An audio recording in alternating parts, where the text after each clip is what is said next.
Good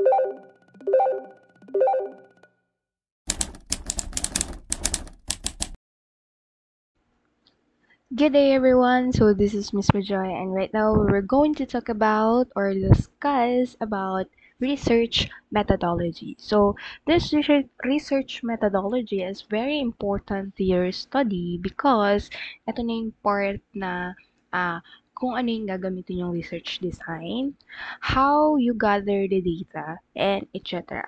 So now first is we have a six subsections of methodology. First, we have a research design, conceptual framework, research instrument, and key informants and procedure, and last, data analysis. So we were going to talk about the six subsection na yan. So ito yung methodology ng IMRAD format. Again, this is a IMRAD format.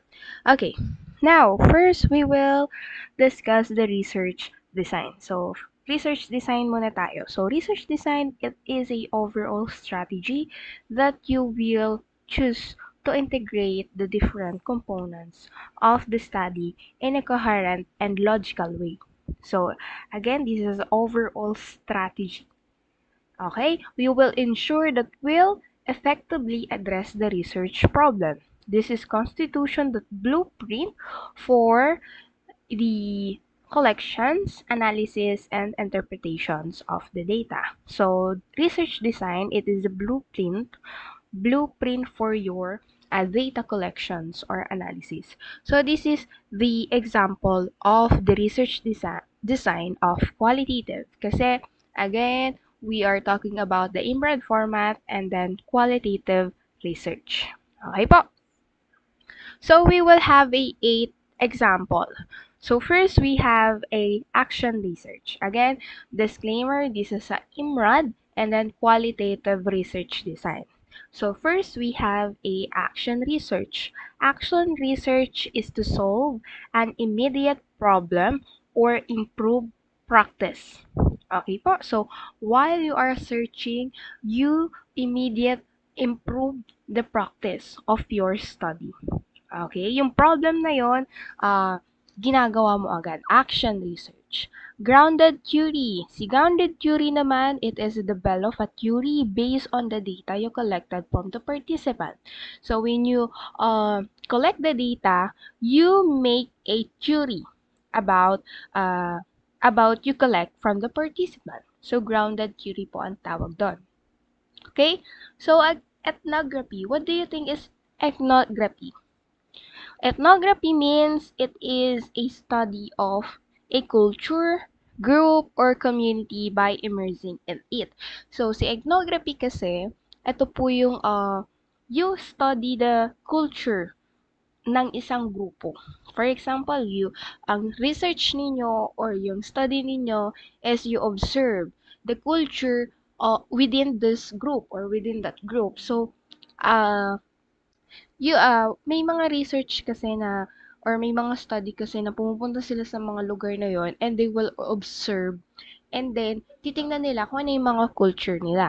So again, case study. Sa case study naman po, it to examine a single case, person, group, event, or institution and details. So case study po ang tawag doon. So you example a single case lang. Person, group, or event. So, for example, in the one classroom, ayun lang po, case study in the one classroom, one group, and then, sa group na yun, sa participant na yun, sa isang group lang. Okay? So, phenomenological. So, sa phenomenological naman, to explore lived experience of people about this certain phenomenon. So, again, so some of your research actually is explore. So, you explore the lived experiences of the people. Okay? You explore their income, pag ABM, you explore their businesses, their growth, etc. So, explore the experience of the people or of the human. So, phenomenological. So, historical. So, historical to analyze past event and either impact on the on the present or the future. So historical, it is analysis po or analyze the past, and then they compare the present or uh, they study the past, and then kung ano yung effect nila in the future, and etc. Descriptive narrative. Descriptive narrative to describe the narrative event, condition, or situations as they are. Experimental. To test cause and effect by controlling the variable. Again, so we have a qualitative research design. So we have 8 example, action research, grounded theory, ethnography, case study, phenomenological, historical, descriptive narrative, experimental. Okay, so let's proceed to conceptual framework. Conceptual framework, it is the presentations of relationship you expect to see between your variables or the characteristic or properties that you want to study. This part contains a diagram and textual interpretations of the data or the diagram. So, diagram should portray the relationship of your variable as well as your chosen theory. So, meron tayong theoretical framework. So, dito sa theoretical framework na to, dapat pinoportray niya ang relationship of your variable and of course your chosen theory. So, this is the example of the conceptual framework. So, as you can see, sabi dito, it is interpretations of that diagram. So, it contains a diagram or graphic organizer. So, this is the example of the conceptual framework. First, for example, may mga box dyan, perspective, insight, and visions, and after that, ko-connect mo siya sa concern, desire, and i-connect mo siya sa challenges and difficulties, experiences. So, yung tatlong yan, magkakakonekta, and then, nakakonect siya sa life experience of medical health workers. So, that is the example. So, also, meron din tayong example. For example, this one. Para siyang mga, hindi siya diagram, or pag diagram kasi, pwede rin naman yon. For example, dalawang bilog, tapos kung ano yung pinagkaibahan, and kung ano yung similarities. Dito naman kasi, parang graphic organizer siya. Okay, so that is example of the framework or conceptual framework na dapat makita sa inyong study, sa IMRAD style. Okay?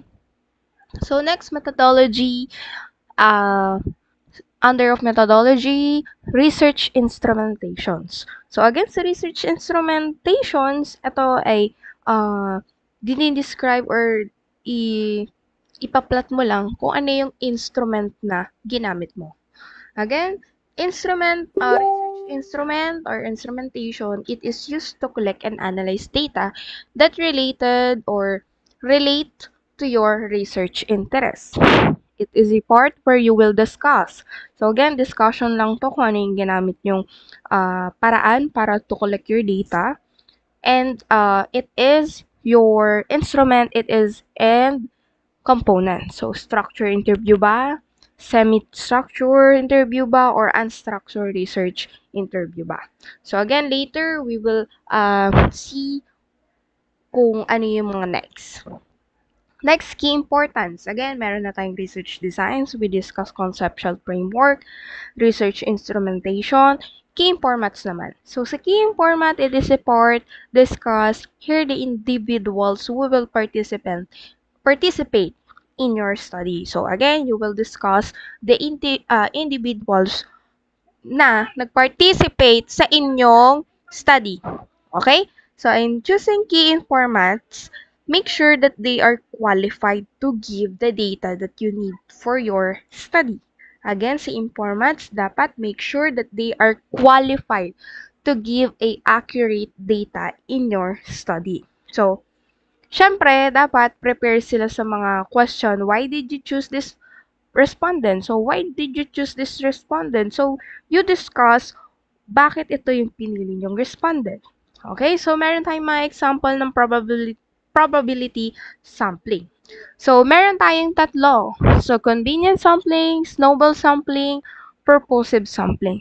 So, convenience sampling, ito naman yung definition, where units are selected for inclusions in the sample because they are the easiest for research access. So, sa lahat ng mga grupo or sa lahat ng mga grupong participant nyo, sila yung mga selected na pinili nyo, sila yung naging convenient sampling because sila yung mas madaling mag-give ng data.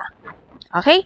So, snowball sampling naman. Si snowball sampling naman where new units are recruited by the other units from a part of the sample. So, let's see later the drawing of the three non-probability sampling. Next, we have a purposive sampling. Purposive sampling naman, which units are selected because they have characteristics that you need in your sampling. In other words, units are selected on purpose or ibig sabihin, sinelected mo tong person na to kasi may purpose. For example, male and female. Sa study mo, kailangan lang hanapin or yung participants is male. So, sa isang group na yon, ilan lang yung male. So, selected purposive because ayun yung related to your study. Purposive. So, male ang iyong participant. So, this is the example of drawing of the three non-probability sampling. First, convenience sampling. Again, convenience, syempre, find panelists that are easy to access. Sa group na yan, itong liman to ang pinaka madaling interviewin. Snowball sampling, ganito naman po. For example, sa isang group, merong isa and after noon, meron pa isa. Next, dito naman sa purposive sampling, for example, ito yung population ninyo, tapos for example, ang kailangan mo is the professional, educators lang, or engineer, or male or female. So, pipili ka lang because they have purpose to your study. So, again, procedure na. So, we discussed the four, so we will proceed the procedure. Procedure contains the step-by-step process of your data gathering method and it is written in the paragraph form. So, walang bullet po. It is step-by-step data gathering method. Step-by-step, paano mo ginawa? Paano mo nakolek yung data na yon? In the paragraph way. So, this is the example of the paragraph procedure. So, this is the guidelines. And then, yan. Okay? So, general sequence natin kapag tayo ay mag-i-interview, constructions or construct a validations of your research instrument, magko-construct muna kayo ng mga question before kayo mag-gather ng data. Construct a question and after po noon, sending out the letter of request for the data gathering in your local. Siyempre, before kayo mag-interview, you need to have a letter of agreement or request na you will have a permission para mag-gather kayo ng data. Next po is administration of your research instrument upon getting approval. So, syempre, approval pa rin po muna ng inyong questions. So, again po, ang question po ng inyong instrument, hindi po ito yung inyong SOP. Okay? And syempre, next is the last collection, analysis, and interpretations of the data you gathered.